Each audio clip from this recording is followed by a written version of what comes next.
How's it going, everybody? Welcome back to We're Watching Star Trek, the original series. I am Brandon Fott, and with me today is the legendary Super Saiyan, Dan. How's it going? And of course, we have the Ginyu Forces choreographer, Paul. Whoa! Yo, what's up, Fib? I'm here. Let's do it.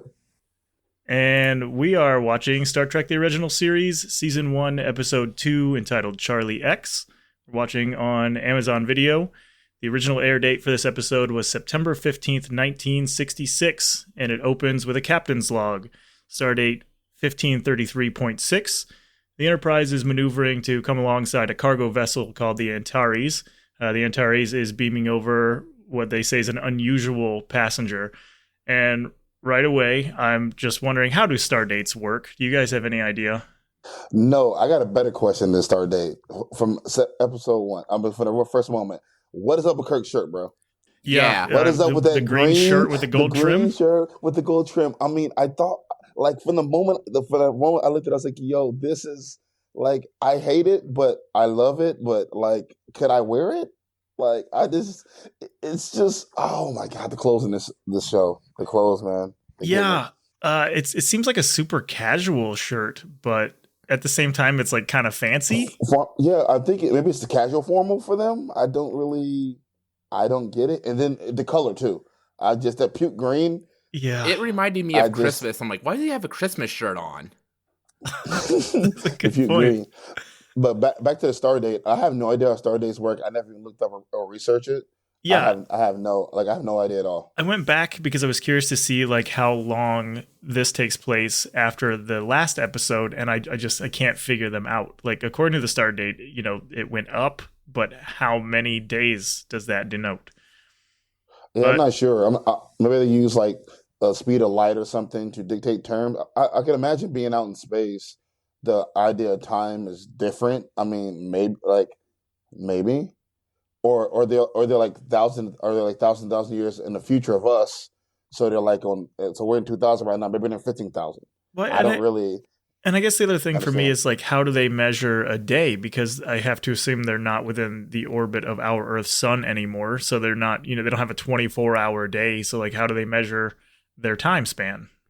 I wonder if they wouldn't keep the 24-hour cycle just because that's what you know. Yeah, they must be just like messed up all the time, like constantly coming within, the light radius of different suns and then leaving at different times. Like, their sleep schedule just must be absolute trash. I never even thought about that. You brought it up one time.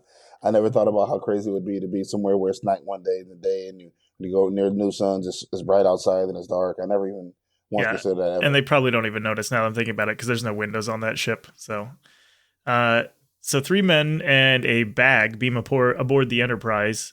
Captain Ramart, his navigator Tom Nellis, and Charlie Evans. They're greeted by Captain Kirk, and Charlie doesn't seem to understand what a handshake is. When Kirk goes to shake his hand, he's kind of like, what the hell are you doing? I find that weird, by the way. I find that super weird because, like, if you've been on the plane with all these people this whole time, which I'm assuming he had been, nobody ever shook your hand the whole time you were with them? Yeah, he was at least, on board the Antares with the other people. But apparently, nobody. But for how long? Yeah, but even a day, though, like the first time you meet somebody, the first 5 seconds, 10 seconds, you normally do the handshake, like the greeting. Like, so it even was there for a couple hours. Like, hey, we found this kid in a deserted boat or something. We picked him up. I shake, hey, how you doing? I'm Paul. Shake your hand immediately. Yeah.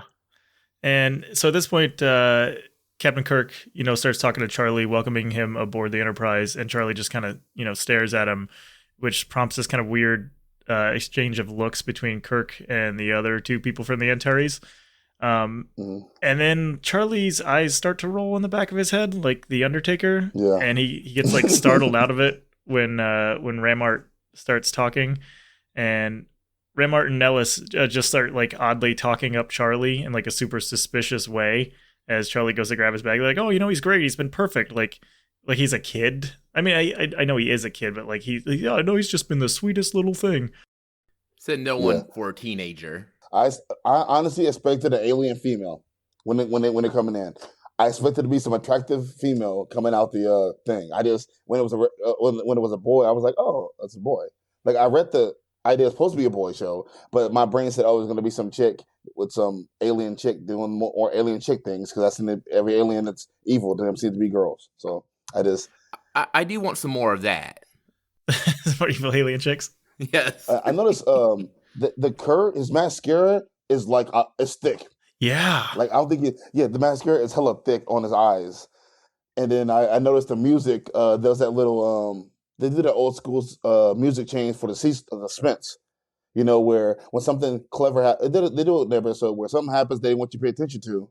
They change the music to this different kind of music. So you're like, oh, the music has changed. I need to pay attention. And then something happens. Yeah, they do a lot in this show to let you know that something is happening. Like if you don't catch it visually, you'll catch, the change in music or whatever weird sound effect they throw in. Like they don't really give you a chance to kind of figure anything out for yourself. They just throw it at you all at once.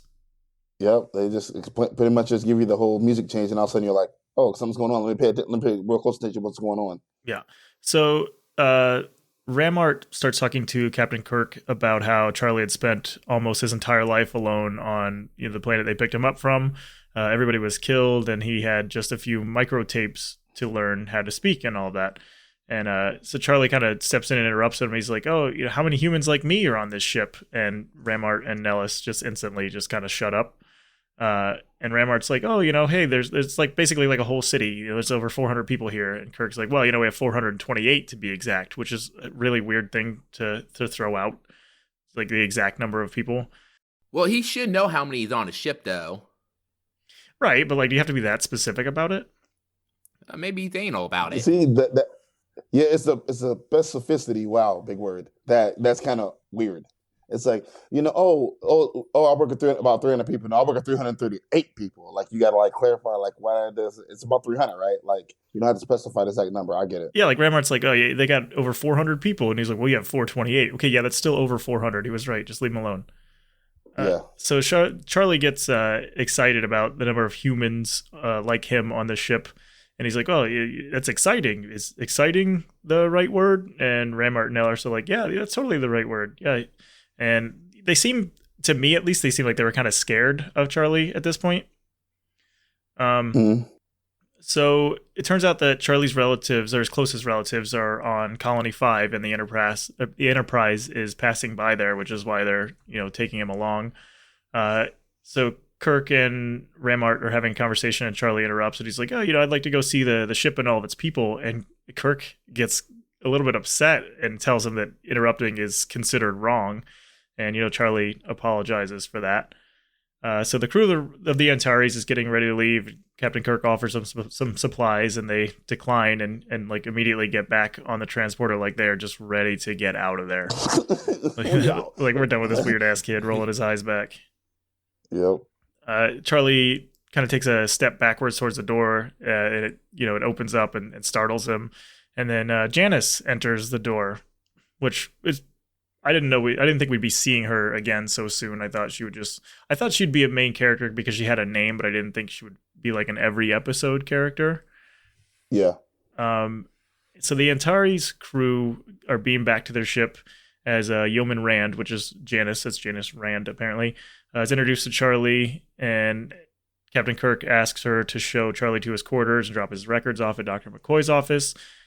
Charlie gets super confused, and he's like, oh, is this a girl? Because apparently there weren't any on the Antares ship. Like, I get that he had crashed, like his ship had crashed and he was all alone forever, but there are no females aboard the Antares. That was another thing. I was like, there's no chicks on here? Okay, part one. So the first season, part one, like, oh, there's other females, whatever. Is that a girl? Part two. Her hair still bothers me. And not does the hair to bother me this time, but I realized it's actually woven like one of the weave baskets, like the old school wicker baskets. Yeah, I was wondering if it was fake. I was like, is that a wig? I never noticed like exactly how it's made. If you look really close, it's sort of weaved together like one of the weave baskets. Maybe she takes it off and holds like fruit in there. It doesn't look good. I don't even know. Like she would want to say her stuff. It sucks the whole time, so it is what it is. So we're gonna see it a lot. So it's gonna be terrible every episode. Yeah, when I was looking and I was wondering if that was fake hair, then I caught myself looking at Charlie's hair, and his hair just looks like super dry. So apparently they just didn't have anything for conditioner in the 70s, or at least maybe. I was going to say there's no conditioner on the planet he was on. or just maybe, there's no conditioner at all at that time, and they just said, screw it, our natural dried weird hair is what we like. I mean, I don't know. So Kirk smiles at Charlie and he's like, yeah, that's a girl. And then we get the show's opening, which I still really enjoy the theme, and I'll probably like the theme every time I hear it. But I did notice that the opening was a lot shorter this time than it was on the first episode. Was it? Yeah, they really cut it down. Not so many shots of the ship flying, and not so many cards explaining who's playing what character. They were pretty much just like, here's Kirk, here's Spock, this is Star Trek, have fun. Oh, I didn't notice that. I did notice that I watched the whole intro. Like I was gonna skip it because I had a skip button on my computer when I'm watching it. I was like, you know what? I'll just watch it again. Like normally I skip intros, but I was like, I'll just watch it. Like I enjoy it. I ended up skipping it. Oh, you skipped it? Yeah, I didn't think there'd be any changes to it, so figured I'd just jump right into the episode. I'll probably just sit through it just because it's short. I watch those because I'm stuck on it's 5-year mission. It's stuck in my head, and I'm holding that to kind of clarify how long time has passed. So I'm trying to that 5 year. Like, oh, yes, 5 years. So I got to imagine. Okay, it's each episode a month later. Is it a week later? Is it a year later? Is it So I'm kind of like trying to. So that's how I'm trying to figure out time in my head. Remember, it's a 5-year mission. Yeah. So we get another captain's log coming back from the opening, and the stardate is now 1533.7, which again, how the hell does a stardate work? And it makes me think that since the only one that changed was the one after the decimal, maybe that denotes the hour, which I don't know why I'm so hung up on it. I just don't understand how their date thing works. Okay, I like that. That denotes the hour. I like that. I'm going to go with that. It makes sense to me. So Dr. McCoy has Charlie in his office, and he's got him doing some really weird physical tests where he's like almost pedaling a bicycle, but he's not. Like he's laying on his back just pushing on these weird pads that are showing things that shouldn't have anything to do with that on a screen. And Kirk is still narrating his log, and he talks about how Charlie was a lone survivor of a transport crash that occurred 14 years ago, and he was 3 years old and survived on his own, which I'm not great at math, but I figured that would put him around 17. So McCoy starts questioning Charlie about what he ate after the crash. He's like, the food storage would have only lasted so long. And Charlie says that after the food supply ran out, he found some things growing outside that he could eat. And that he learned to talk through microtapes and using the ship's memory bank, which he could actually have a conversation with because it would talk back to him. And then he passes his physical tests, and he's in, perfect physical condition. And so Charlie asks a few questions about Captain Kirk. He asks if McCoy... he asked Dr. McCoy, he's like, do you like me? He starts talking about how he just really wants everybody to like him, and he seems really really hung up on that. He's like, well, I really tried to make everybody like me. Which is kind of weird for a teenager to care about if people like them or not. Normally that goes against what teenagers are like. Actually, that's what teenagers are exactly when you're growing up. You want people to like. Well, not so much adults, I would say, or at least that wasn't my case. See, my other issue with the whole scene is the fact that he was doing the wall stairs. I couldn't get over it. I couldn't get over the wall stairs. I'm like, what is this? Like, what is it? Like, I kept looking and I was like, wall stairs? Like, I guess. Yeah, and it was measuring some stuff that just had nothing to do with any of that, like his pulse oxygen and stuff. Like, how were you getting that? They have a lot of times they're doing this weird things that don't make any sense, and you're supposed to just let it go. And my brain immediately focuses on the one thing I'm supposed to let go. And when I see people pumping wall stairs, my mind goes, "Yo, what is going on?" Like, that just doesn't look right. You could have put them in any kind of exercise ever that we have that's realistic, that you could make realistic and make it more, more spacey. But you're doing wall stairs, like. Wall stairs. I'm just. So McCoy responds that it's pretty natural for a 17-year-old to want everybody to like him. So it turns out I can actually do math, which is absolutely fantastic. So Charlie is 17. Charlie wanders around the ship for a little bit. He's just kind of observing people performing various tasks. Maintenance men. People just wandering around doing things. And he sees these maintenance guys. I assume they're maintenance guys. One of them asks the other guy to do something for him. He's like, yeah, I got it. And then just, slaps the guy on the ass, which I don't know about you guys, but like outside of sports, I've never seen that happen. And I've personally never done that. Like, obviously I know the two of you personally, and I'm like, hey, can you go grab that thing for me? And then you're like, yeah, and then I just smack you on the ass. Like, Well, see, I feel like that's not going to you fly. say- I don't know how it was in the you the can only do 60s, it during but- sports. Right, that's what I thought too. Yeah, I didn't think like just smacking each other's ass is just a regular way of like, oh yeah, thanks, bro. And if you don't say good game, it makes it really weird.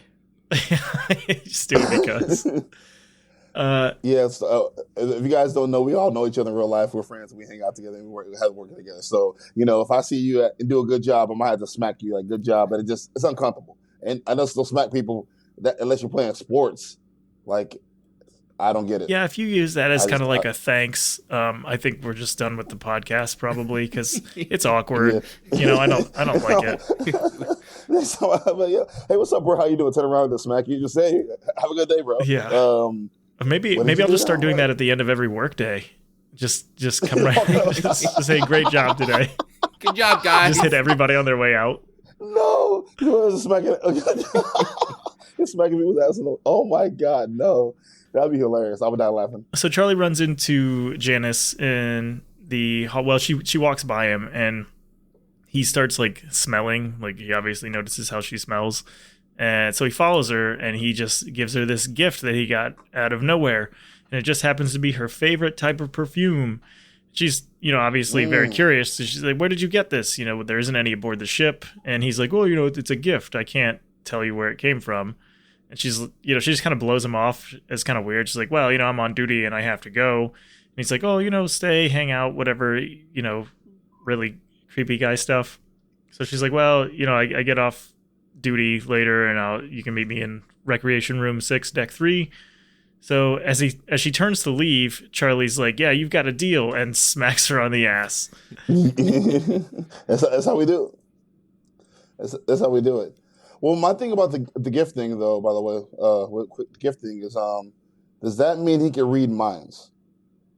That's the way I took it. But hold on, because once again, I'm having an issue with this show for the last couple episodes. It's like, so I'm about to go on a tangent real quick, guys, and give me a minute. So I get the idea of alien species out here, right? I get it. But they all can't have godlike powers, and they all can't read minds. Like, for generally, the last 3, like, it's kind of in the same wheelhouse. And, like, I really want them to expand and do something original, because for every episode has been this godlike character who has godlike powers doing godlike things. And it just, and so once again, I'm assuming he can read minds, which he didn't do to anybody else. He did, like, so it's like, it just kind of bothered me. Once you did that thing, it kind of bothered me because I realized his powers almost the same as the last episode, last characters or whatever. And it's not anything new and original or thought out. My bad. Yeah, this whole thing for me, I kind of noticed that, right away. And I wanted to hope that wasn't what was going on. Like, maybe he ran into a store super quick and found one that he smelled all the perfumes in a half second and used the money that he doesn't have to buy them for. But that's not what happened here.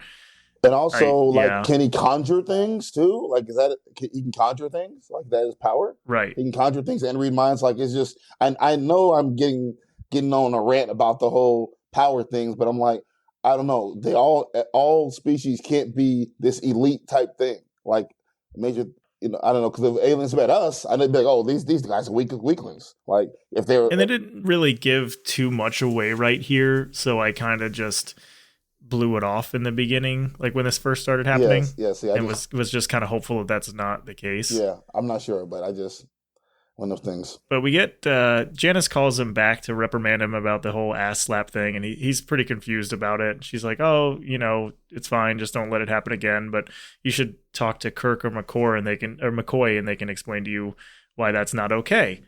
Or just literally any of the other men on the ship, I think would have been fine as well. Yeah. But on the bridge, Dr. McCoy and Mr. Spock are talking about Phasians with absolutely no explanation for what that is. And Kirk starts to talk about how he's got a training program being made for Charlie to teach him about things like Earth history. And he wants Bones to teach Charlie about, he doesn't specifically say it, but he alludes to, teach him about puberty and sex and all that stuff.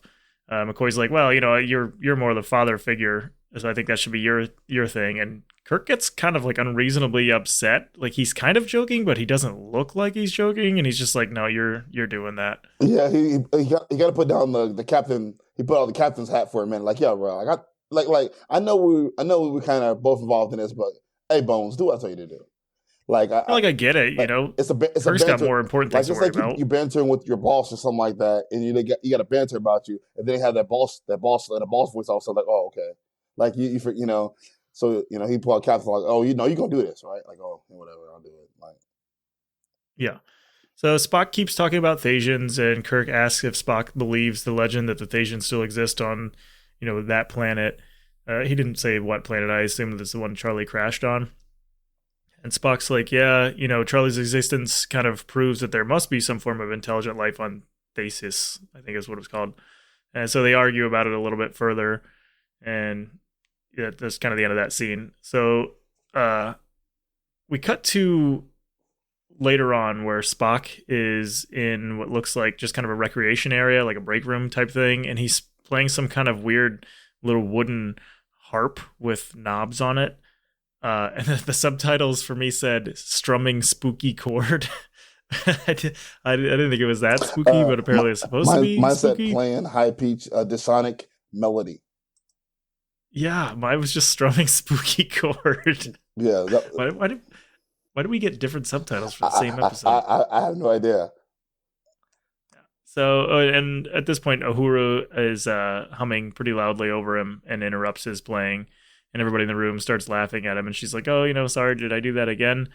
And Spock just kind of gives this weird smile and starts playing again. And then she starts singing a song about, a devil aboard the Enterprise. And she's obviously alluding to Spock in some way. So Charlie enters the room. And Uhura starts singing a song about Charlie liking Janice. Which made me wonder, how old is Janice? Because, she seemed to be...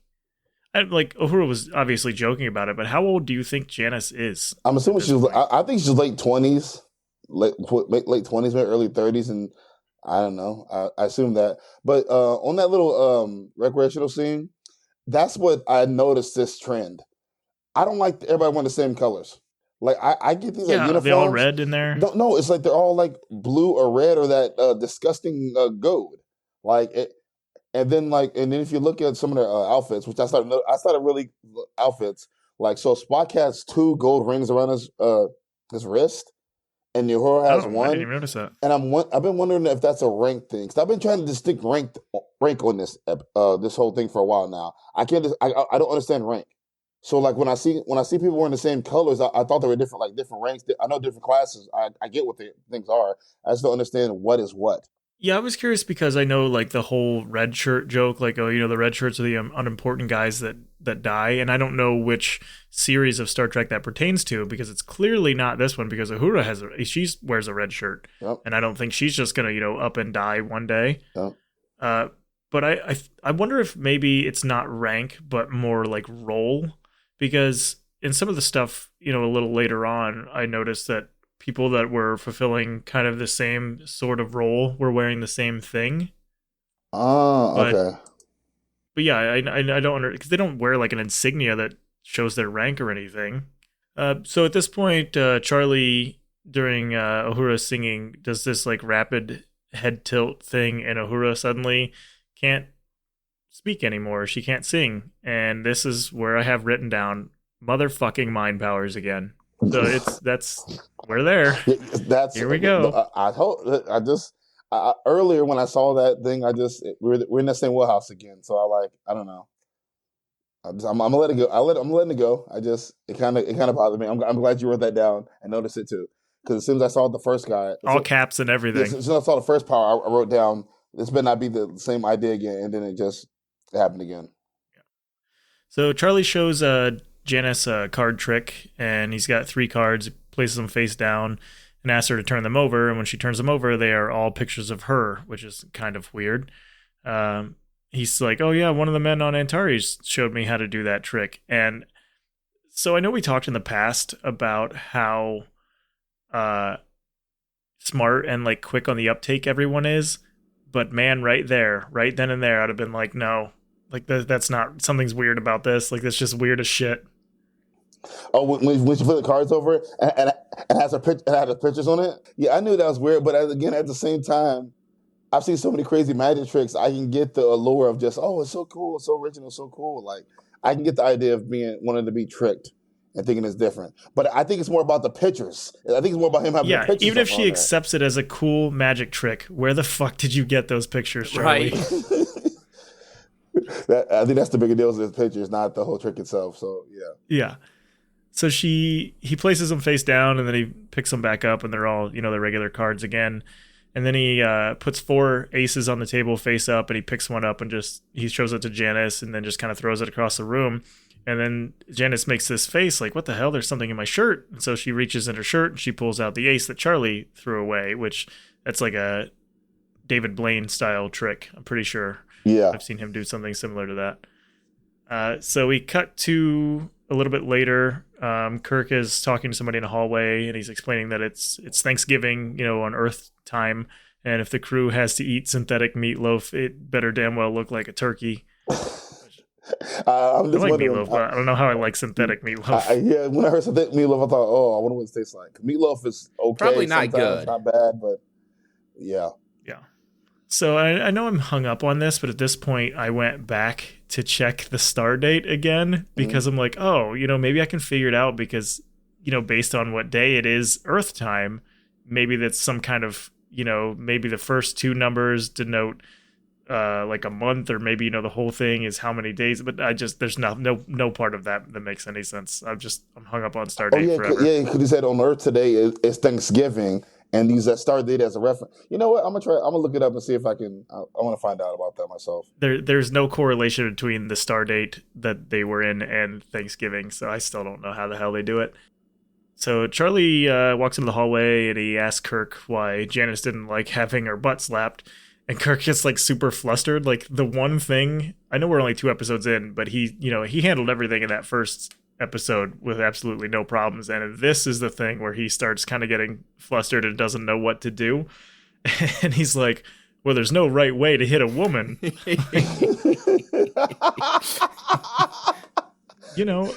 Some people. Some of these quotes, dude, are just some of the stuff they get away with is just so amazing back for the time and the way they say. Which things. I feel, as long as you have a safe word that you've agreed upon, maybe there is a right way, but that's a 2-way street. There's no right way to hit it. Like, oh, okay. And Charlie doesn't understand, kind of what he's saying, and quite frankly, neither did I. But Kirk gets summoned to the bridge, and Captain Ramart has contacted them. So Charlie wants to go to the bridge, and Kirk's like, no, just stay, go do something else. But Charlie doesn't listen and follows him anyway. So Ramart is just barely within range to transmit a signal, and he starts to warn Captain Kirk of something, but his signal just cuts out. Uhura then says that the Antares isn't transmitting anymore, and Charlie's like, well, it wasn't very well constructed. So Kirk then instructs Spock to probe the area where the Antares was, and he asks Charlie if he thinks that something happened to the Antares. So he's immediately suspicious of Charlie, which, it's right back to good old Captain Kirk. Just nothing gets by him. Of course. I like that. Spock says that they found debris on their scanners and that it's definitely what's left of the Antares.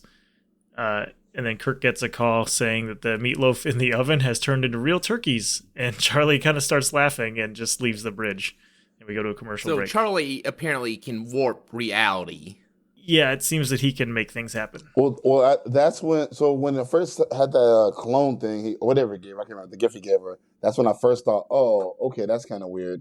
And then the whole sometimes turkeys, I'm like, oh, he can warp that too. So it's like, it's just the overly powerly type thing. Just kind of, once again, it's kind of like, yeah. Do you think he turned them into like live turkeys? Or just like, Thanksgiving turkey? Yeah, I have no idea. It looks like turkey, so I'm assuming that it was cooked. What's his reference for a turkey? Do you think that was in the holotapes? Exactly. Unless he read somebody's memory to get the turkey. Exactly. Well, we're thinking too good, dude. We're just thinking about it way too much. Like there's so many small questions in there. How you know what a turkey is? Right, but again, we've only seen 2 episodes of this, but they seem to think about that. Well, didn't he say that he got information from the log? He didn't know what a handshake. He didn't know how to do a handshake, bro.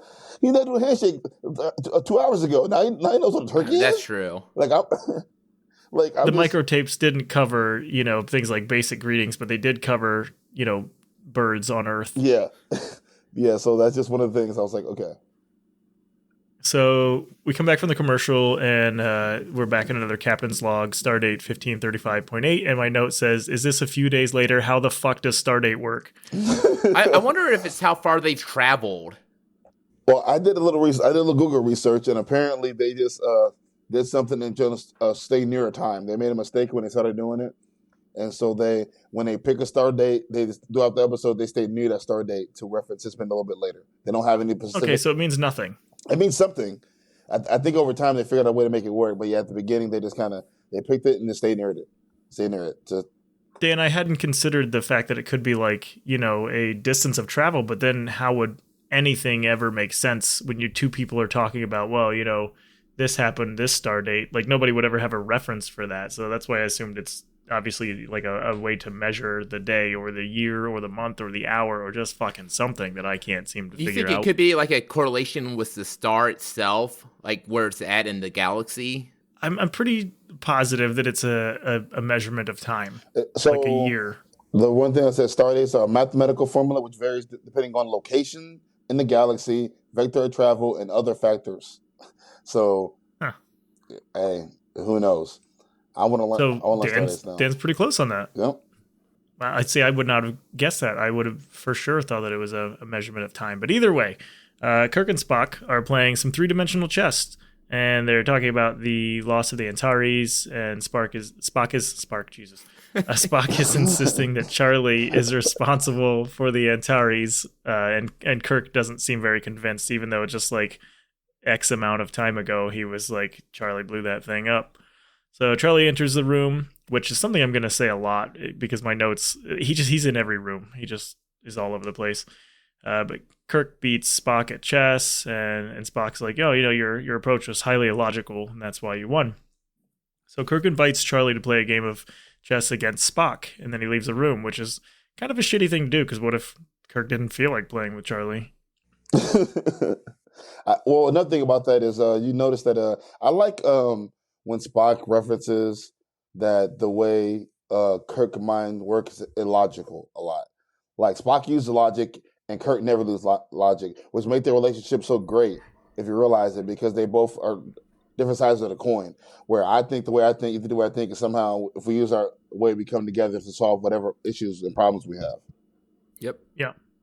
So Spock tries to explain how the game works, and Charlie is just pretty uninterested. He's like, let's just go play. So they make a few moves, and Charlie makes a move, and Spock was like, well, that one was a mistake. And Charlie's like, well, no, it wasn't. And Spock ends up winning in a pretty short fashion. And Charlie gets super pissed about it. Yeah, like no time at all. But, it's Charlie's fault for not listening to how to play the damn game. The bigger issue is, aren't you supposed to say check when you have somebody in check? Or yeah, they did when Kirk and Spock were playing. Yeah, but then they didn't say him check. Like he got made it without paying a check. That was weird. Like maybe he made that bad of a mistake that quick. Well, hey, what the hell does Charlie know? He doesn't know if that's the right way to do it because he didn't listen to the rules.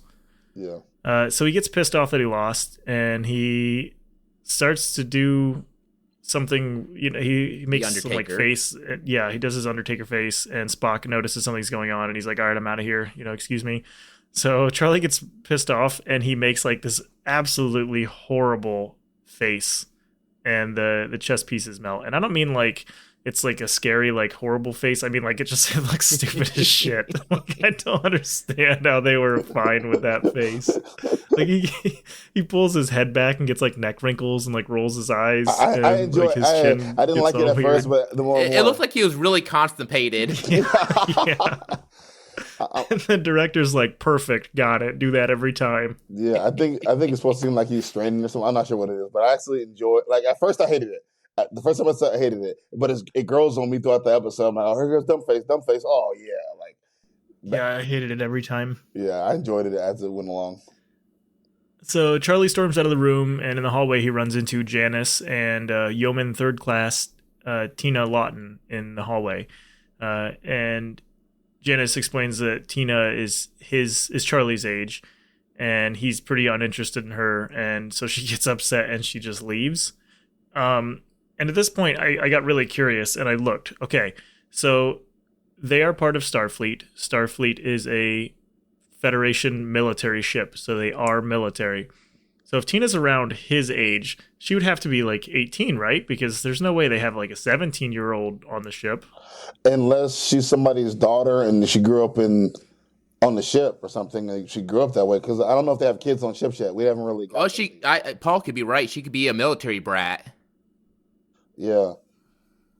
Right, but are they really bringing kids along on a military ship? The ship's doing pretty big, an exploration voyage where they don't know where they're going to run into? They might accommodate families. Right, but like what? They don't know what dangers they're going to run into. Actually, no, not about that. But think about this though. I think we're wrong. Listen, they've been on space for years. I'm assuming people in here are having relations, So I'm assuming kids are being born on the ship. So I'm assuming they have some kind of thing going on where, you're living on the ship, so you must have kids on the ship, so you might have things going on. I'm assuming that it's a part of their life. Yeah, but if you think back to like the pilot episode, their ability to do this travel has been around for less than 20 years, and the fact that these guys are on a 5-year mission means that you have to assume that we're at the beginning of a 5-year mission, so probably within the first year of it, hell, possibly even within the first few months of it. So that means that this, potential child would have had to been, brought aboard the ship, not conceived and raised aboard the ship. They haven't been there that long. Yeah. I also put a note once again, another female yeoman. So I'm assuming yeomans are female jobs. Yeah, I wondered about that too, because we haven't seen a male yeoman. I haven't seen a male yeoman yet. It's only female yeomans. But part 2, is it required for yeomans to have this dumbass hairstyle? No, I think it's a requirement of being alive in the 60s. Because once again, like, I swear it's like mother and daughter. Like, oh, hey, this is my daughter, yada, yada, yada. I was like, oh, look at her hair. Like, it's ridiculously the same style as yours. Like, way over the top. Like, what is that hairstyle? And it's not a 60s thing either, because nobody would have hair like that. It must be the hairstyle of the future. Yeah. I know, it's just the hair. That could be. I don't know. It's just that. Yeah, future hairstyles, they just get bigger, like, and just like kind of wrap that shit up like a beehive.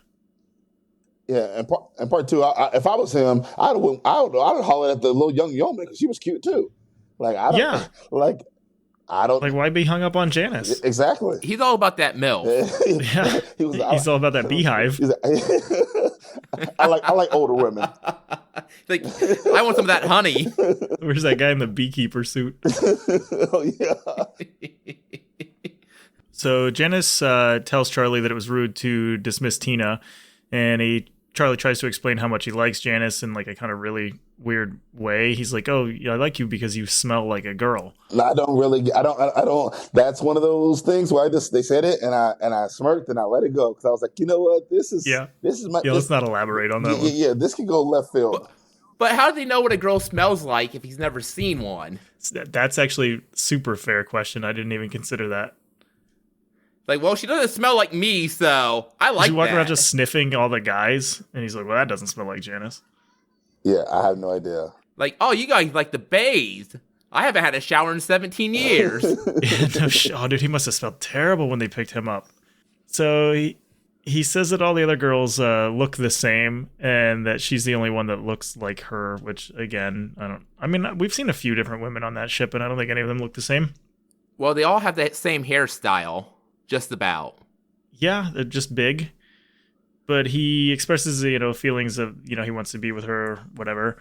So we cut to later on the bridge. Janice is talking to Captain Kirk about Charlie. She's like, if something isn't done about him, I'm going to have to hurt him.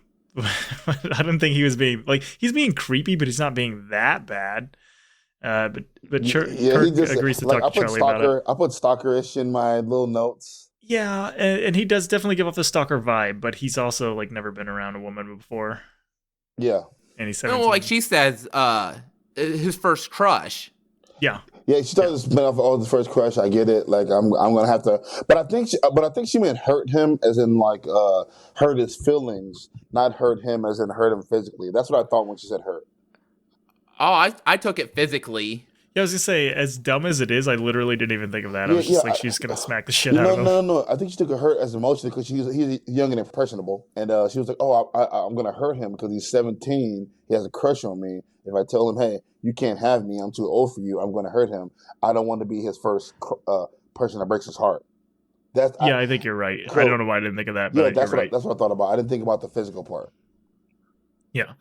So Kirk invites Charlie to his quarters and starts to question him about the melted chess pieces, and Charlie lies and says he doesn't know anything about them.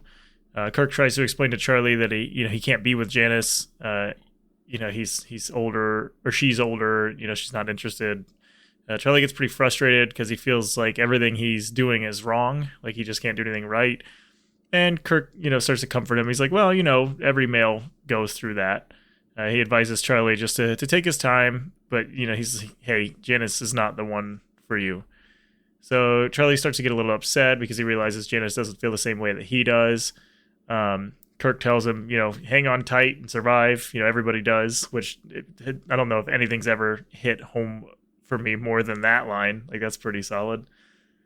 So Kirk gets called by Uhura to inform him of some course adjustments that they made.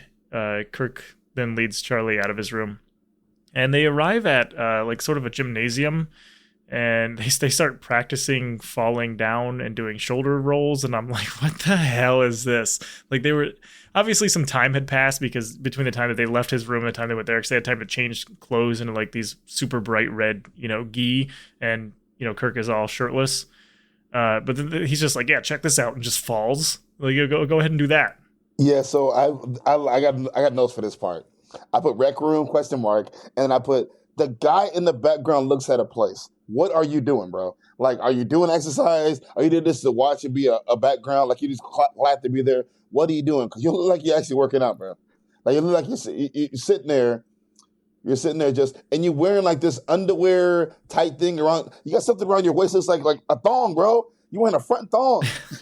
he's wearing a front thong, and like he's sitting there with this exercise thing behind his head doing it, and he's not doing it like, even if he's doing it like intensely, he's literally sitting there pulling these things up and down, and it's weird because on the other side, the same thing he's pulling up and down, they're hanging.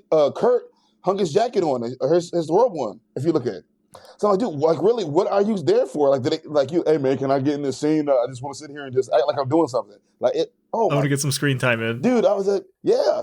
They had the guys in the background that were doing like the pole. Yeah. Oh, what that show used to be, the American Battles thing or whatever. American Gladiators. Yeah. So Charlie gets upset and he doesn't want to participate in falling down, and he's like, hey, you were going to teach me how to fight, which is a really weird thing to teach like this young kid that really doesn't know anything. Like, oh, first things first, I'm going to teach you how to fight. But Kirk says he's not going to do it unless Charlie learns how to fall first. And then I'm like, are they professional wrestling? Like, that was a pretty solid bump for starters. Well, I think it makes sense though. Like, he was like, hey, we can fight, but like, if you don't learn how to land right, you're going to get hurt. So I think he's like trying to teach him how to. I'm assuming it's judo, Kumar wrestling, whatever it is. And then if you don't land right, you can get hurt bad. So I get what Kirk's trying to do. Pretty much anything you're going to be doing where you're going to, there's a chance you could fall. It's always a smart idea to learn how to fall. Yeah. But then I started wondering, like, if they were professional wrestling, what would their gimmicks be? Like, what would Captain Kirk be? Probably Captain Kirk, literally. Well, Charlie would clearly be the Undertaker because, like, I am going to roll my eyes in the back of my head. Yeah. Yeah. And Kirk would be like, the ladies' man. Something that Vince McMahon in the 80s wanted. He's like, well, you're going to be a starship, Captain Pal. Hey, ladies, I'm going to beam you up. Yeah. And then I started looking at, like, William Shatner in this, and he's in, like, classic 60s good shape. That's what I was dude, I swear he's not super ripped. He's just, big chest, not big arms, like just big chest, just in really good shape. I thought the same thing when I saw that. I thought he's in really good shape. First thing I thought, I was like, oh, okay, cool, bro. Like, okay. Yeah. So Kirk grabs this guy named Sam to demonstrate a pretty solid hip toss. But Kirk gets hip tossed, and then Captain Kirk monkey flips Sam. And then he invites Charlie to try to do the same thing. So Charlie tries to hip toss him and is just absolutely terrible at it. Like, I know he only saw it the one time, but come on, kid. So Kirk does this kind of like judo throw thing, and Sam just starts busting up laughing at Charlie, and Charlie gets pissed off and makes Sam disappear. And Kirk seems to be pretty surprised by that. Yeah. He's like, oh, okay. I actually took issue with this scene. Was Yeah, you just saw one of your crewmates just get, for all you know, decimated, and you just kind of stare at him. Yeah, I had written down that, Captain Kirk is clearly pretty pissed off, but he's not showing it. And I understand that. Like, if this kid just made somebody disappear, I'm probably not going to piss him off. Like, you can be mad about it, but you can't just go off and like start beating the shit out of him, because then you're just going to disappear too. Yeah, but I think, see, Kurt has this thing where like he thinks before he acts, and he speaks with that authority and like whatever. So I assume that like he's like, okay, my dude has got decimated. Stay calm. Like he has a coolness about him in every situation. He's super calm. He doesn't, his emotions aren't high or low. He's cool. He's cool. And it just Right. goes, you know. So I understood it. And honestly, I hope that we get a point in this series where he absolutely loses his shit, like, and doesn't think first. Yeah. I wonder what it would take to push him to that, because like his crewman literally just disappeared into nothing before his eyes. Yep. Like, you don't know if he was teleported somewhere or something. He's just gone. Yep. He's just like, well, it's 4:27 now. That's funny, because literally my next note is they are now down to 427 people on the ship. He wants to be specific about it, so can I. Like, people die all the time around me. Yeah, should we do a running total of how many people have died in this show? We should go back and check it out. I think we should. Yeah, I'll have to go back and see. I want to see. It was like at least 3, maybe 4, maybe 5 in the first episode. Do we count the pilot? I think we should count the pilot also. I don't know. I don't remember if anybody died. Yeah. So Charlie says that Sam is gone and that he didn't mean to make him disappear. And then Kirk just calls security and, tells Charlie he's going to have to stay in his quarters. Charlie's like, well, if they hurt me, I'm going to make them go away too. And then you get that like super serious lighting where everything is dark around Charlie, but his eyes are lit up. So security approaches Charlie. They got there super quick. And he uses his mind to knock them down. And then one of them draws their phaser and Charlie makes that disappear. Not only does they get there quick, which is not my thing, but you just saw him get rid of the other guy. Like, if you're going to be calm, collected, which I know you are, why don't you just say, "Hey, I'm gonna confine you to quarters for your own safety. Like, you be the Kurt guy instead of getting the security guys there. That's 2 more bodies he can make disappear. Right. Like, why do you involve your security? Like, I know it's protocol, but this is not protocol typical. Like, this dude has literally just made somebody disappear. Like, why are you bringing more bodies for him to make disappear? I didn't get that myself. And another thing about it is when they film the close-ups to them, they have like this eye. It's like some other light just catches their eyes only. Like, it's all shadows and the light and the eyes only. That's real cool to me. I always notice that, like how cool it looks. Yeah, everything's just super dark, but their eyes are the only thing that are lit up, like, just to kind of show that they're super intense, pissed off or whatever. Looking at each other. Yeah. So Kirk approaches Charlie after he knocks over the security guys, and he does use his authoritative dad voice and tells Charlie that he's going to go to his quarters or he's going to pick him up and carry him there, which is badass. Would be it'd be interesting to see. So Charlie seems kind of stunned by that, and now we have that lighting effect on Kirk's eyes, so he's super serious. I like. So they're both just kind of staring at each other like that. I love Kurt so much in this episode. Like, I just love, like, every time he's like, I don't give a, like, okay, sure, you made this very, but what? Look, I'll pick you up and I'll carry you to your room. Like, oh, like, sorry, Dad. I'm exactly. Sorry, like, sorry, I apologize. Like, I don't care what the powers you got. I'll pick you up and carry you myself. Like, oh, okay, cool. So we go to a commercial break, and it comes back, resuming the stare down between Kirk and Charlie. And Charlie is like, I'm not going to let them, hurt me. I'm not going to let them take me away. And Kirk, he's like, well, that's your choice. Kind of telling him, if that's how you're going to do it, then I'm going to have to do what I do. Yeah. Charlie relents, and he goes with security to his quarters. Kirk then gets a call telling him that all of the phasers on the ship have disappeared, and he calls for McCoy and Spock to meet him in the briefing room. And I'm just like, man, poor taxpayers. Now they got to replace all of the damn weapons on the Enterprise. So I got a question on that. Well, not really a question, but more of a statement. So the only weapons that they have on board are phasers. You don't have any other weapons that they... Yeah, I don't know if that's the only weapons that they have, but it's the only ones that Charlie has seen to that point. So I guess that's the only reference that he has to make things disappear. I got a better question, though. What other weapon would they need, though? Like the phasers themselves, they got stunned and killed, and then you have, like, I don't get what knives. Like, I don't get what you. Dan, I don't get what you're saying about like what other weapons. You gotta explain that a little bit deeper for me. I don't get what you're trying to say. Well, I guess I'll bring up the weapons thing a little bit later on in the episode, why I have an issue with it. Oh, okay, yeah, because that's my question about it to you, because like I'm sitting there like I get your question. It makes sense to me, but I'm thinking I don't want to jump ahead yet, but I have an issue with the weapons as of right now. Okay, because that's kind of like saying he got rid of all the guns, so don't have any other weapons. Well, he gives you all the guns, but it's still knives and forks and spoons. I don't know whatever else you could use, so I don't.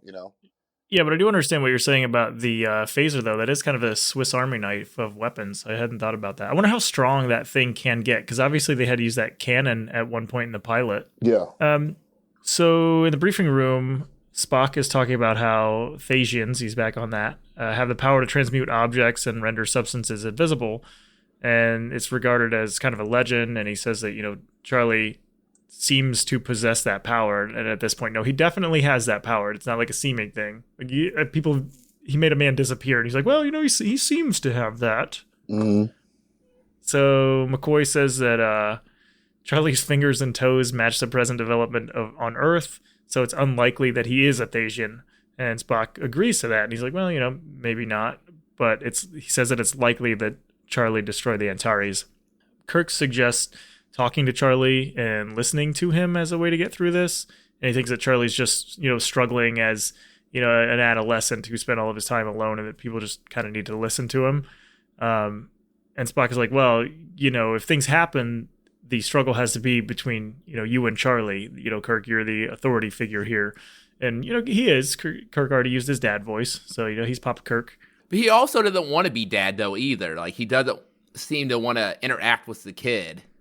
No, not at all. Yeah, but also another thing about it, Kurt seems to want to help him. Like he just killed a team member, but he's still like. That's one thing I noticed about Kurt. Like even though he saw him use his powers and he knows what he did, he realizes what he is. He's a kid. He's a person that wants to have. Oh man, like I can't explain it right about when you're. Yeah, he's got like sympathy, and he understands. You can't control your emotions a lot when you're a teenager. You know how you are when teenagers can't control your emotions. So you lash out and do things. He's like, okay, you lashed out, but I can still find a way to get to him, to make him. Yeah, Kirk's like, I remember when I was a teenager, I made everybody disappear. Like, so I understand. Yeah. So Charlie enters the room, as he does. And Kirk asks him if he was responsible for what happened to the Antares. And Charlie's like, yeah, that was totally me. He's like, oh, there was a warped baffle plate on the shield of their energy pile, and I made it go away. He's like, well, the ship was, junk that it would have blown up anyway. So then I was like, what the fuck is a baffle plate? And I'm going to do a little bit of reading here for you. According to Google, a baffle plate is a plate or mechanical device designed to restrain or regulate the flow of a fluid, the emission of light or sound, or the distribution of sound, especially in a loudspeaker or microphone. And I'm like, well, that doesn't really match up with part of that. But it said liquid though. But I think it said liquid, so I'm assuming that maybe the gas or whatever they use as the warp engine, maybe liquid. Yeah, it was on their energy pile. He said. Yeah, the shield of their energy pile. So it was some mechanical piece on their shield. But Google also said that it's also present in a wood burning stove, and a baffle plate is used to distribute air to each part of the firebox by creating a circuitous path for warm air to travel through the firebox while cold air flows through the same space around it. So at least they didn't just make something up, and pull something out of their ass. So they took something. Yeah. That is real and just kind of applied it to something like an energy shield, which I greatly appreciate, because I kind of hate when shows just make things up and then they don't tell you, what that thing really is. Yeah. I understand. Right. Yeah. So Charlie says that he blew up the Antares because nobody on the ship was nice to him. And Kirk asks, about them. He's like, what do you think about us? Are we nice to you? And Charlie's like, well, I don't know. And then he leaves, as he does, always in and out of rooms. So later on the bridge, Kirk tells Lieutenant Uhura to call the governor of Colony 5, and he tells the navigator to lay a course away from the colony to buy some time because they clearly don't want to take Charlie there. And then the computer malfunctions, and Uhura gets her hand shocked. And I thought that was a pretty good special effect there, the electricity going through the panel. Yeah. But once again, it's another one of those flashing light type situations where if you have epilepsy, don't watch the show. Yeah. It's not for you. My issue with that part right there, where did I put it down? Something about her hair, right? Yeah, something about her hair, man. Her hair, like I get when you get shocked, your hair's supposed to do that thing where it sits up and down, whatever. But her hairstyle just got like it's like they her the ground, they grabbed the hair and just like messed it up real fast and then like put it back. Like it just I didn't see. I'm gonna have to go back and look. Oh, I didn't notice that. I'm telling you, man. I noticed these hairs. I check these hairstyles are driving me crazy, man. All these people are just the hair. You're going to need your own podcast just talking about the hair of Star Trek. Dude, I'm telling you, man. The people's hairstyles, I noticed it was bothering me. I keep getting bothered by people's hairstyles. Like, 'cause there's no way her hair would look like that falling. Like, it's not going to get that out of place. So the navigator says that he can't put any commands into the computer, and the helmsman says that the helm isn't responding. So they've clearly lost control of the ship here. Charlie enters the room again, because it's what he does. And Kirk asks Spock if he's getting any readings, and as Spock is responding, Charlie starts making him talk in poems. And so Kirk's like, "Oh, yes, sir, there's a tiger burning bright in the forest of the night." And Google tells me that is a poem, or part of a poem, by William Blake, and the message of that poem is about the fact that God can do anything, which is a really interesting Easter egg, like very apt there for Charlie making him do that. Yeah. Right before he does that, where when Charlie walks in, the reason I brought up a little bit about the colors and the people, there's one scene where Spock is standing with his guys in front of him, the transporter guys, and there's one scene where it's Charlie, Kurt, and both his little controller people, and they all got the same color on. They all got the same color. Did Kirk have the same color? They all got this disgusting gold color. All three of them do. The transporter people and Kirk have a gold color shirt on. Yeah, they all have the same color. And they're all in the same scene together. Like I'm looking at it and visually it looks disgusting. Like you don't notice this no frame. Variation. There's no variation. And so like once again, but the wrists have different gold levels on them. So I'm assuming the wrists are how they tell rank once again. But I'm walking like, how am I going to see your rank on your wrist when I meet you immediately? Yeah, that's actually really interesting. We're gonna have to look that up to see. So you're saying that like on the sleeve, the wrist has like some kind of gold like embroidery. Yeah. Some has one gold ring, some have two gold ring, and Kurt has 3 gold rings. I've been trying to figure out if that's dictates. I think Spock had 2. I wonder if that dictates rank or not. That's what I never. I mean, honestly, that seems super likely. Like that's very plausible. I just didn't. I bet you're right about that. Now I'm super interested for us to look that up. I bet you are correct about that. I never noticed the wrist thing. Yeah, either did I. So would that make Kirk like a 3-star general then? Yeah, I'm not sure how it works. I'm not sure 3 like one has captain, one has 1. I'm not sure what's going on. Like Spock has 2 gold ones, Kirk has 3. So I'm not sure if that dictates who's in charge or exactly how it works. I don't know. So I'm hoping in future we meet the admiral where somebody is higher. I'm able to look at their wrist and see they have more and be able to dictate like, oh, that's what it is. Well, yeah, because he answers to somebody himself. Yeah. But if that's how that really works, then that's a really nice detail that the crew put into this show, and they kind of keep catching me off guard with things like that too. Like I'm always surprised at what they think of when they do this show. I noticed that, and I wanted to bring it up before I forgot about it. That is really interesting. I'm curious about that as well. I might actually just end up Googling that and seeing, because I can't imagine they're going to explain that at any point. Yeah, I just kind of, because if you, Bones, he wears short sleeves. He's the doctor. He don't have any sleeves. So it's like I don't see. I'm wondering how it works. Yeah, so I wonder if he's actually part of like the Starfleet military. I wonder if the doctor would be a civilian. Yeah, if he's just like kind of a contracted guy, like, we have to have one. Which, why wouldn't they have their own military doctors though? Yeah, but he has short sleeves. I'm like, well, is that a rank thing too? I'm really interested. Like I'm going real deep into it. I'm really interested in the idea of how you dictate rank and color, because a lot of people wear the same color and the same thing. I'm not sure if it's because they like the crew can only find certain materials, so the same materials make the same shirts, etc., or the colors mean something, or is the rank just dictated by a certain way? That's what I'm more interested in to figure out, because I don't understand that part of the show. Yeah, we'll have to look into that. So Spock tries to speak again, and he has another poem, which is Saturn's rings around my head, down a road that's Martian red. And my research for that just showed that it was a poem that they made up for the show. So no like crazy significance there, but it actually, just a little bit of trivia, it was originally 4 lines and they decided to cut it down to just the 2. And the original 4-line poem was Saturn's rings upon my finger, Vulcan's helmet on my head, Jupiter's chariot neath my feet, down the road that's Martian red. So they made a little bit of a reference to, the Vulcans, and then just decided to cut it. So Charlie says that Kirk can't change the course because he wants to get to the colony as soon as he can, and he refuses to release control of the transmitter. At this point, McCoy enters the room, and Spock tries to talk again, but we get another poem, which is Once Upon a Midnight Dreary While I Pondered Weak and Weary, which is from Edgar Allan Poe's The Raven.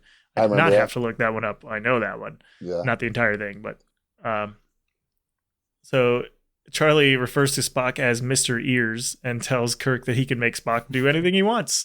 And Kirk approaches him and tells Charlie to leave his crew alone.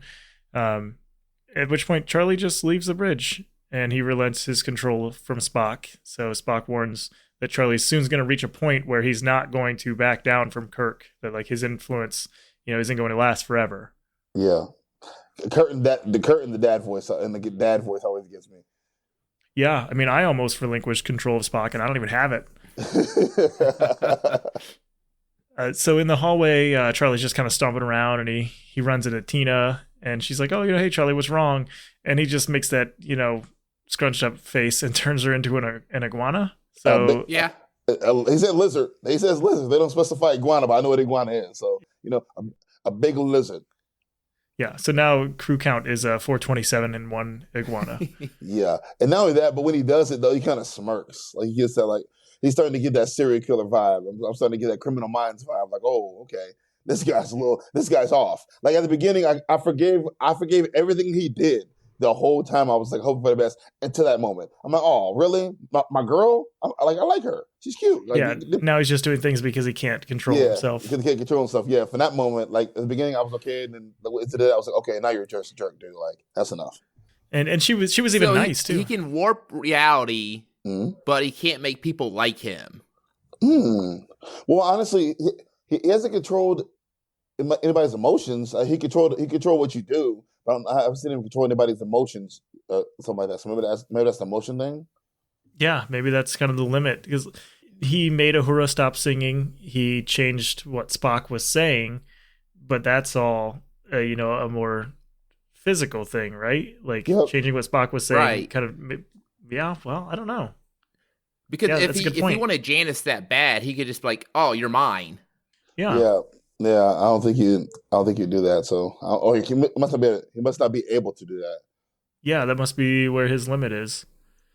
But speaking of Janice, in her room, she's writing on this little tablet, and Charlie enters the room and gives her a flower, and she doesn't take the flower, and she's like, don't come in my room without knocking. And Charlie says, "Don't ever lock your door on me again, Janice," and tells her that he loves her. And she doesn't acknowledge him and just asks what he wants. And he's like, "Oh, yeah, I want you." And then he walks towards her and we go to a commercial. But man, don't ever lock your door on me again. He's gone from like kind of creepy stalker to now he's like abusive boyfriend already. I seriously wrote down Criminal Minds. I put serial killer vibes, Criminal Minds. Literally when he said that. Because literally it's like I said, the whole time, like this whole episode, I truly was okay with everything he did. I understood it. And then from this moment on, like he's just getting more and more to that level. Like you're like, what are you? Look, dude, you're crazy. Like you gotta die. Possessive. Yeah, possessive, and I do what I want to do, and I don't care about the consequences. And like more and more, I just started wishing bad on. Now he's acting like a teenager. Yeah, he's throwing a fit. Like he's throwing a fit. I notice also in this scene that she's writing on some kind of like weird tablet with like one of those with a stylus. So they kind of predicted it's a tablet with this scene. Oh, you know what? That's smart. I thought it was I went Etch-a-Sketch in my head. I was thinking Etch-a-Sketch, but now that you mention it, let's take a tablet. Oh, everybody thinks it was Demolition Man, but it was Star Trek. It's funny you mention that because once again, the Star Trek seems to be really good at making up sci-fi technology that ends up becoming real. Yeah, and it's funny because like watching this now, you see that as a tablet, but I imagine in the '60s that would have been a pretty cool looking thing that nobody had thought of Thought before. of. But I mean, obviously, I haven't seen every movie and whatnot from the time, but Yeah. it was probably considered a pretty space age thing, and now everybody's got one sitting at home. Oh, that is so cool. I didn't notice that. I never even thought about that. How they put it to the tablet too. That is Uh, man. the other thing I noticed is that she's wearing some kind of weird ass nightgown, and how the hell? I'm gonna assume it's a nightgown. Like, it doesn't look like that's something that you would put on over your pajamas. Like, how the hell could she be comfortable sleeping in that thing? I didn't notice it. I didn't notice it, even though I Yeah, just like watched a episode weird big pink nightgown. But they go to the commercial break, and we come back, and Charlie is still talking to Janice about how much he likes her when she secretly turns on an intercom behind her back. So their conversation's being broadcast, I assume, throughout the entire ship, but at least in the bridge, where Kirk hears a conversation and he and Spock immediately begin running towards Janice's room. They get to the room pretty quickly, and they try to attack Charlie, but he, does the whole mind knockback thing. And then Janice just slaps the fucking shit out of Charlie. Just slaps the piss out of him. It's about time. Yeah. Exactly. Great moment. And so she did have to hurt him physically because man, she really laid that one in. Yeah, overall, like that slap was like one of the ones where she followed through. Like she followed through because his head got knocked back. I was like, okay, yeah, you deserve that. Yeah, she's like, I'll slap a bitch. She's been saving that one for a while. Yeah. So Charlie makes that squishy stupid face, and Janice disappears. So crew count 426 and one iguana. That effect is actually cool. I actually like that effect. It's very 60s, but I mean it doesn't look bad. Yeah, it's just kind of like fade away, but it looks good. It's just the CGI in this whole show. Like I've never seen something that's been so terrible. I'm like, oh, the disgusting. Like everything is just kind of. I liked it. It's real cool. Yeah, but you didn't like the damn phaser shot from the last episode, did you, Paul? Because it was all flashy. It was great. It was too much. Going back to the flower, do you think he changed another crew member into a flower or just made a flower? Oh, God. I hope he just made one. Yeah, let's hope he just made one, yeah. Do you think he's sending them to the Shadow Realm? To the Shadow Realm. I don't know what's going. Like I said, I don't know what's going on with the people. I'm wondering.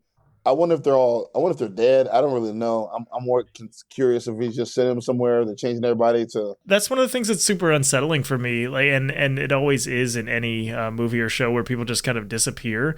Like, it's just very unsettling to not know if they went somewhere else or if they just ceased to exist. That's what I'm looking for. Cease to exist, because that would understand his power. Because if his power makes you can't exist, it's like, okay, that's level of his power. If it just sends you somewhere else, that's level of his power. That's what I was kind of wondering in my head. I wonder what was his power. Are they dead or are they just get sent somewhere else? Yeah, he could have just sent him to the planet with all the hookers. They could have gone to Wrigley's Pleasure Planet. Yeah. Yeah, why wouldn't he send himself there? I don't know, but... Yeah. So at this point, Charlie turns his attention to Kirk and Spock, and he's like, well, I can't really do anything to you, Kirk, because I need you to run the ship. But, you need to be nice to me. And then he starts like, I don't know exactly what he does. It looks like, Kirk starts holding his stomach, so maybe like Charlie is doing something to Kirk's inside. It's obviously causing him some sort of pain. And Spock is like, well, hey, my legs are broken and I can't get up. So Kirk tells Charlie that he needs Spock to help run the ship and he needs to let him go. And Charlie does and threatens to make more people go away if Kirk tries to hurt him. And Kirk is like, well, hey, what happened to Janice? Like, what'd you do to her? And he doesn't really respond. He won't say what he did. So back in the hall, Charlie's kind of muttering about how he froze someone that had a mean look and how he likes people to look happy. And he enters a room, just a little room, and Kirk doesn't follow him in. And then when Charlie tries to leave, he gets shocked by a barrier. So then Charlie gets pissed off and, makes that scrunch face, and then the whole wall disappears, and Spock and Kirk are frozen in place at that point. So Charlie, just gives him the whole, you shouldn't do that kind of thing, and then unfreezes him and walks away. So he's kind of just like stomping through the hallway, and he runs into this young girl, and he turns her into an old woman. So clearly, he can do more than just make people go away. I mean, we knew he could turn people into iguanas, but he can just like age them. Like, holy shit. Well, that's what I said. Now he's just being a dick. Yeah. No laughing. Oh, whoa. Okay. Yeah. We get to that. He sees those group of people just hanging out and laughing and having fun, and he tells them that they're not allowed to laugh. And he uses he does the whole Matrix thing where not just their mouth, but their whole face is just gone. Like it's just like covered in skin, and that girl's like, creepily like screaming, but she doesn't have a mouth. And that's a very unsettling thing for me. I wrote down no face, because I was like, yo, what? I said loud, like, what the loud as hell? Because I just didn't, it caught me off guard.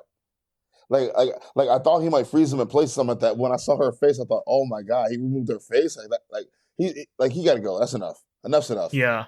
Yep. That's enough for me. That's incredibly unsettling. Yeah. So on the bridge, Uhura tells Kirk that they are receiving a message, but she can't hear anything. Kirk asks Charlie if he's creating the message or just blocking one that's incoming, and Charlie's like, well, that's my game. You have to find out. And then he lets them know that he's locked the ship on course for Colony 5, and then he just walks off the bridge. On another deck, Charlie's just stomping through the halls again, just freezing people. And then he comes across a group of guys, and he just pushes past them, and he doesn't do anything to them, which I thought was really weird. Because he's just screwing with everybody and just lets these guys go. Well, I think the thing about that, though, is once again, he's up and down.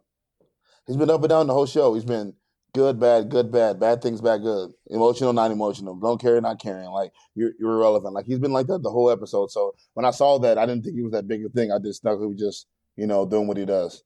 Yeah, maybe he burned through his bag of tricks already. He can't think of anything. I wonder if it's like teenage hormones and bipolar. Yeah. Yeah, he's pissed off, but he's also kind of not pissed off. Sometimes.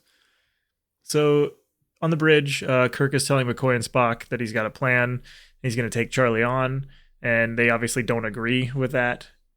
Kirk notices that Charlie hasn't made anybody go away since he took over the entire ship, and he thinks that maybe Charlie has kind of overextended himself, and he just doesn't have the power to keep doing that. So he thinks that if they turn on every device on the ship, maybe they could distract Charlie and tranquilize him and keep him that way until they can get somewhere safe. Charlie enters the bridge and threatens to make everybody go away, at any time he wants. So he's just kind of grandstanding, and he sits in the captain's chair, and that just pisses Kirk off. And he's like, get out of my chair. And Charlie won't do it. So Kirk signals for everybody to just start turning everything on, and it kind of freaks Charlie out a little bit. And at this point, we get, that lighting effect. It's just, they're just lighting Kirk's eyes. Everything else is dark. And then I wondered, why the hell did he start his plan if nobody went to get a tranquilizer? Like, oh, I didn't think about that. He's like, we're going to tranquilize this guy. You guys are going to distract him. We're going to trank him. And then Charlie walks in and he's like, okay, go. And people are like, well, we don't have a tranquilizer. Like, what do you expect me to do? Yeah, I think it's more about the fact that, okay, when he sat in the chair, like, that's the first time I saw Kurt, like, have one of those emotions where he's like, oh, he sat in my chair. Like, okay, that's enough, bro. Like I put it with you messing with my crew. I put it with you being this and that. But sitting in my chair is just enough. Like, you can't do that. And that's when we found what sets him off. Yeah, sitting in the chair. Kirk says that he wants his crew back, and he wants them all back whole. He's like, and I'm going to get them even if I have to break your neck to do it. So he's just super pissed about this chair thing. Hey, he changed the chair settings. So he grabs Charlie out of the chair and just tosses him over to the stairs. Charlie then hurts Captain Kirk with the whole mind thing, and Kirk grabs him and is about to punch him when they get interrupted by Spock saying that they have regained control of the Enterprise. Uhura says that she's getting a message from Thasus, and then Janice reappears on the bridge, so she's back. And we're back to 427 plus one iguana. So at this point on their screen, a green ship appears. It kind of looks like it's made out of a gas. Like it's a really weird effect. I'm not sure what they were going for there. That's what I thought. It was like some type of gas ship. Yeah, it doesn't look right. But it appears, and Charlie starts to scream. He's like, no, and begs not to let the other ship take him. and then you get like a big green floating head that appears on the bridge, and Charlie is still freaking out and begging because apparently the Wizard of Oz is now on the ship. So the big head says, hey, we're saddened by the loss of the first ship. There's really nothing we could do about that. But we have returned all of your people to you, and everything is back how it was. So, hey, crew count 428, no iguana. Yeah, that's what they said, but I didn't actually see the other people. Yeah, they didn't show it. They just left it up to saying. Yeah, he said everything. That's what he said, but I didn't see the gym guy or the yeoman lizard girl when he turned into a lizard. I didn't see them. So, like he said, everything is as a return. I'm not sure if it's everybody or not. That's one of my questions. Well, everyone but the crew that Charlie killed on the other ship. Yeah, he said that they couldn't do anything about the other ship that got destroyed, but that all of Kirk's people have been returned to him, and that everything was set back to how it was. So I assume that the lady's not an iguana. Those other people got their faces back. That missing part of the door or the wall is probably back. Okay. So at this point, Charlie starts to apologize for everything, and he's just begging to get to go with the Enterprise and not go with the creepy gas ship and big floaty head. And Kirk is kind of considering it, and he's like, yeah, Charlie really belongs with his own kind, being humans. And he's like, we could teach him not to use his power like this. And the Thasian head says that Charlie would use his power to destroy mankind, or that they would be forced to destroy him to save themselves. And they're like, we'll take care of him. And then the head just kind of disappears. And at this point, Charlie just starts freaking the fuck out. He's like, well, I can't touch them. They don't know how to love. And he disappears from the Enterprise, and the green gas ship leaves, presumably with Charlie. And that's kind of the end of the episode there. Another thing about that little last scene when it says they can't feel and they can't love, I wonder, is that why he can't control emotions? Like since that could be, like since she has his powers from them or whatever, since they don't understand emotions, they can't control them. Oh, and also I like when the last part when he says I want to stay, it's like an echo, and it's like it sounds very old school. It disappears. I don't know, like that. It sounds so. It was very good acting on that part. It sounds so scared, like he just wanted to be there. I feel like the echo kind of went on too long, though. Oh, see, well, but the thing about the whole final scene is that Kurt still wanted to help him, even after everything, and the truth is, like, in combination, he was just an upset kid. He was just a kid who's upset, emotional, had some issues, He just needed some help, but they got there too late for him to help him. He was already off the rails, You see Janet crying. I'm not sure she's crying because the kid died or what she'd been through, too. Right. Yeah, who knows where the fuck she ended up? Like, did she just disappear, or did she just teleport to some hellhole? Yeah, I was wondering if she was crying because he died, like she could feel what he want, like his emotions, or like how everything he'd been through, or she was crying because okay, I've been through a lot. I've been through a lot. Like I'm so happy that it's over. Yeah, she's like, I was teleported to a room that looked just like mine, but it didn't have my tablet, and I couldn't play Candy Crush. Oh no. The one thing that I did notice about the whole end scene was actually the musical score was really good. Like, they had a really good soundtrack for that entire section. Dude, the music in this whole show has been interesting. Like the small cues when small things happen that let you know what's going on. Sometimes I feel like they give too much away with that, though. I think but the issue is we grew up at a time now where our shows, we can do stuff like that. We can follow that. Back then, I'm assuming that it seemed very the idea of Star Trek was very out there. So it's like, okay, then we got to give people music clues they can follow along. I'm not sure, but Yeah, it's almost like they have to hold your hand while watching the show. I think that because nowadays everything is faster paced, and back then everything was slower paced. So I think they truly were worried about people not being able to understand what was going on. Like truly, not being able to understand that's how I think they over explain things to a point where we understand immediately. We get it. But I think back in the days where they don't understand everything. So they explain everything so slow and they carry you along, give you music cues, show the bad guy early, who the bad guy is so early, things like that, so you could follow along. Yeah. Um, final thoughts on this episode, Dan? All right. So overall, I would say that I didn't really care for the episode.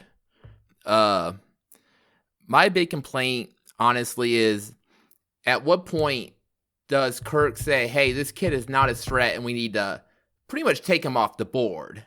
I know that's going to sound controversial because Star Trek's not a show like that, but if you're on a spaceship traveling the galaxy and you got a hostile enemy on the ship that's shown that he's willing to kill people, you should find a way to take him out.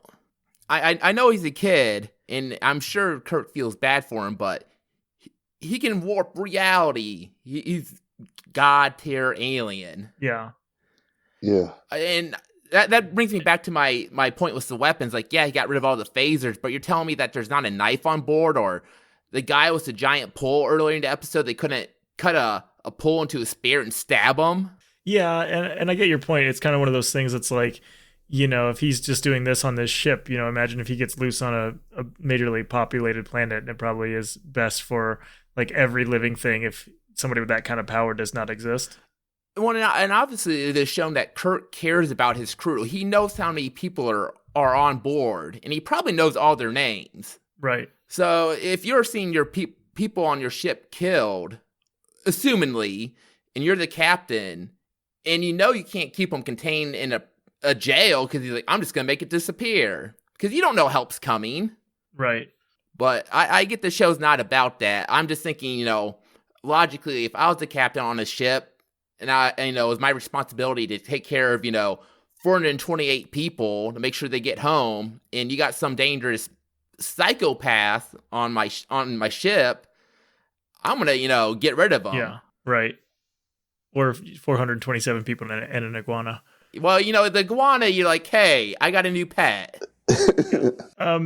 So personally, despite, the fact that it was the whole mind power thing again, and, we're only 3 episodes in, the pilot was a mind power thing, the salt creature had a hint of that in its ability to, I guess, hypnotize people.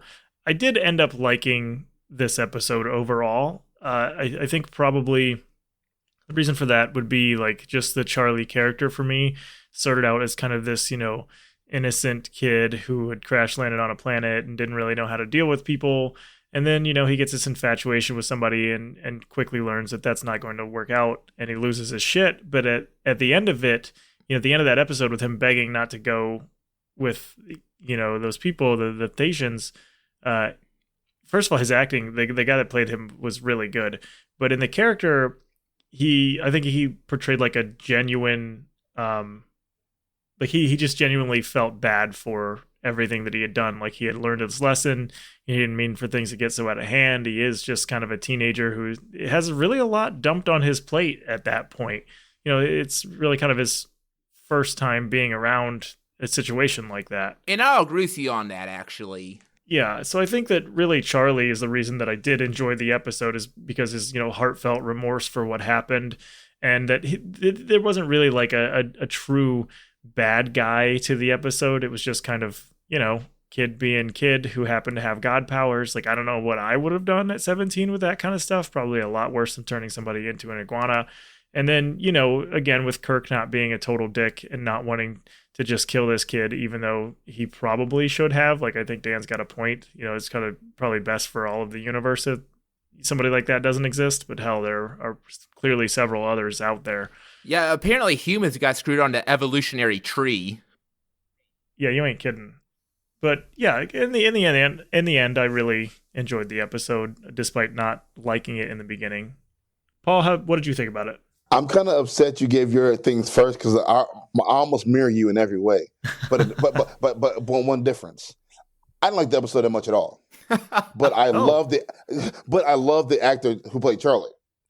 Like I love the character of him, but my issue was I saw the last couple episodes before I started this episode, so I'm putting it to that standard. And the character, the alien character, whatever with the powers, whatever, it's just annoying. But I mean, it was a great character. I've seen it already. It's like it's like seeing a sequel of a movie and there's no progression of the protagonist of the character of the movie you're watching. Right. Like they haven't got smarter or better. Like it's the same thing over there. But I admit the actor, like he wasn't that great of an actor till he lost his mind. From the moment he started doing things reckless, I was like, oh, this guy actually can act. I really wish he would have started out reckless and then came better. Like did the opposite way. Because then I would appreciate his acting more. Yeah, kind of give him like a redemption arc. Yeah. Or a redemption arc, because I would appreciate his acting more. Because like, because I felt like I actually liked his acting. That was my biggest issue. Like I felt like if it had started with him being reckless, and then he got better, I was like, oh man, what a good arc and what a good actor. Because literally, I sat there and thought, why is this? I said, why is this the same episode it was last time? I feel like we're still in the same realm. Like I said, that's my only issue. But overall, I just, when he got to the end, he was acting and begging, whatever. I was like, man, he's really good at acting. Like I thought there were so many really good moments in this episode, but it wasn't good overall to me. Like I was like, oh, like this moment right here, this moment right here, this moment. But overall, it wasn't that good. And I'm hoping that they get more clever with their I won't say bad guys with their challenge, whatever the challenge is, because it might not be it might be something like as big as a virus, I'm not sure. Right. So whatever the challenge is for each episode, because each episode you realize they have some challenge they have to solve. Over they solve challenges, maybe they get more thoughtful, maybe they get more scientifically, maybe they get more something. I'm over these alien dudes that got these random powers. Paul, you want more female aliens, right? Get out of here. No, it's not about the female aliens. We want more green women, damn it. It's more about the whatever the challenge is. I want it to not be the same. I want it to be something different and thought out. And that goes from a virus, we're crashing on a planet and it's going to explode soon, or all these random ideas, whatever. I think that should be able to change. That's what I'm hoping for. So, like I said, this episode, I sat through it. It wasn't that great. There was some really good moments in it. My highlights of the episode, obviously, is Kurt being Daddy Kurt. I'll call him for the episode, and then Charlie himself. The two were the highlights of the episodes. Like I said, it's good acting. It was just kind of a meh episode. So I'm hoping that I don't know, see the progression. I don't know. Well, yeah, we're early on in the season. I'm sure it really takes off once we get further in. Yeah, I hope so, honestly. Yeah, just to challenge himself. I hope the challenges are something that's more. I don't know, just more. So you gave the last one a number out of 10 rating. What would you give this one? Meh. So man, I'll give the overall about a 5 because I sat through it. It wasn't so bad I wanted to cut it off. I give the acting itself, I give it like a 9 or 10. It was just the story and everything else and everything about it are just not good. So it's about 5. And we also haven't gotten any new characters. Like we had Sulu the last time. We were introduced to pretty much everybody because it was kind of the first episode, but we didn't. He we didn't see Sulu again. Yeah, we didn't see him again. Dude, I didn't realize that. Yeah, we didn't get Sulu at all. That's I didn't think about that. Yep. So next week's episode is going to be season 1, episode 3, where no man has gone before, and it sounds like it should be the first episode of the series, but that's because it was supposed to have been. It was what they had filmed first. It was what was supposed to be released first, but it's not what actually aired first. Yep. So I'm excited to watch it. I think we're going to get one of those things where we get kind of an introduction to every character, which is going to be a little bit weird, but I think everything writes itself after this. Like we start getting what we were supposed to at the time. I'm excited to see the beginning because I would like to see how they put everybody's side of the friendships together, relationships together, how it was at the beginning. I'm excited. I'm excited for it. So that's pretty much going to be it for this one then. You guys can check us out on Twitter at WWST_podcast. If you're listening on Spotify, iTunes, or anything like that, we will also have this up on YouTube. So if you prefer to listen there, you can just check us out on YouTube at We're Watching Star Trek. So that's going to be pretty much it for this time. And we'll see everybody next time. Later.